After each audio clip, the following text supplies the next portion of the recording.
पट्टीदार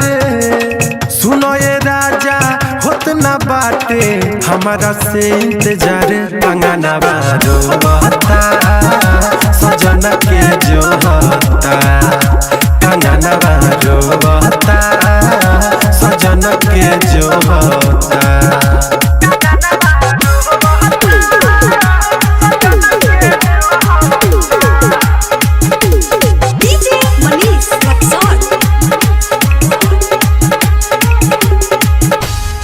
देखी के फोटो फोन में तोहर सीना से साटीले सजना हो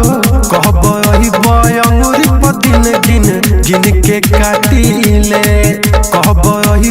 अंगूरी पर दिन गिन गिन के काटीले हाँ देखी के फोटो फोन में तोहर सीना से साटीले हाँ कहबई अंगूरी पर दिन गिन गिन के काटीले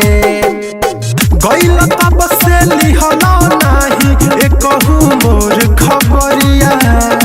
तहरा याद में अखिया रोवे सुन बन के बदरिया कंगना बारो बता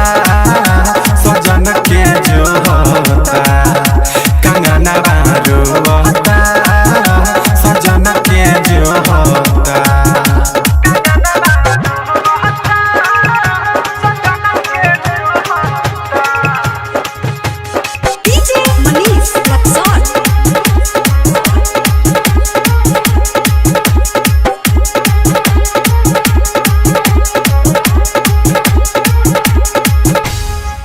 एहो मोर परदेसी पिया